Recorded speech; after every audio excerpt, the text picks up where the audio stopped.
Hello friends, welcome back to my channel. आज आमे अति सहज उपाय गैस चूल्हे ओडिशार गोटे पारंपरिक टेस्टी एवं हेल्दी नॉनवेज रेसिपी चिंगुड़ी पत्रपोड़ा प्रस्तुत करिबा। ताहेले चलंतु रेसिपीटी को स्टार्ट करिनबा। एही रेसिपी पई आमे प्रथमे बेसर प्रस्तुत करिबा। तो बेसर प्रस्तुत करिया पे मु एठी 10 कोला रसुण नेछि, किछि सोरिष, सुखिला लंका, जीरा, हळदी एवं चाउଳ एही सब को नेकी मु ब्लेंडिंग जार रे भलो भाबरे ब्लेंड करिकि नेबी। एटा हबो हमर बेसर। तो एबे मु नेछि किछि छोट चिंगुड़ी 200 ग्राम खंडे ए चिंगुड़ी हबो। तो ए चिंगुड़ी रे मु जो प्रस्तुत करिछि बेसर ताकू एथिरे ऐड करबी। गोटे बड़ चामच बेसर एथिरे दउछि, स्वाद अनुसार लूण किछि दउछि, हाफ टी स्पून गरम मसला पाउडर दउछि, हळदी गुंड दउछि, काश्मीरी रेड चिली पाउडर एथिरे ऐड करूछि एवं लास्ट रे फाळी लेंबू को मु एथिरे चिपुडी दउछि, जहा द्वारा चिंगुड़ी रो जो आइसिया बास्ना थिबो सेटा पळी जिवो। काटी के रखितबा किछि धनिया पत्र ऐड करछि। एठी किछि चॉप करिकि मु टमाटो मध्ये एथिरे ऐड करूछि।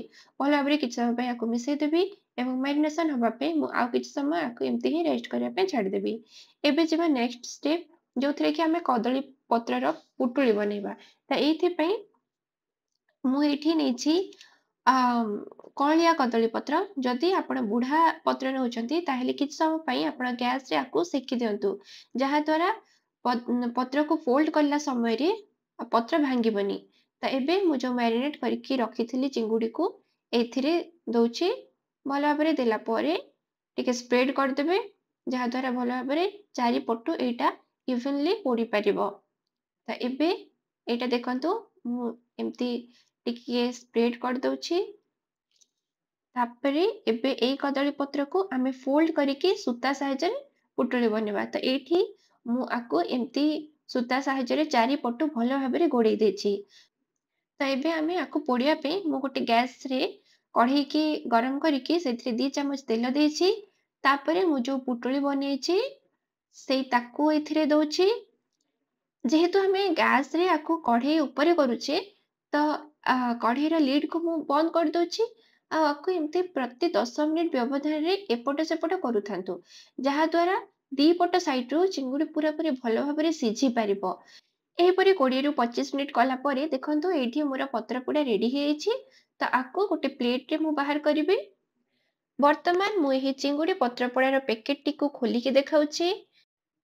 चिंगुड़ी हमर बहुत भल भाबरे सिझिबा सहित चिंगुड़ी केते बढ़िया भाबरे पोड़ीकी रेडी हेछि। पोड़ा दाग मध्ये आपण देखि परथिबे एथिरे पड़िछि।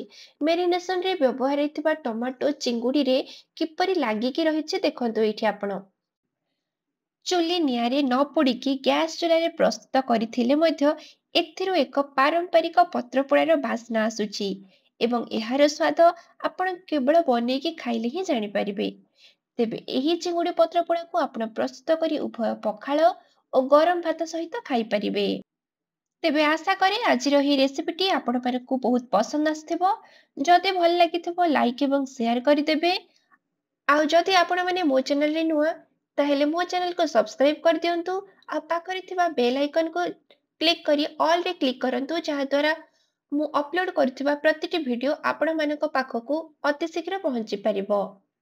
आउ जदि आपण माने मो चैनल रे आपणक पसंदीदा किछि रेसिपी देखिया पई चाहुचंती ताहेले कमेंट बॉक्स रे निज ना सहित रेसिपीटर ना सेंड करंतु। मु ताको चेष्टा करिबे शेयर करिया पई।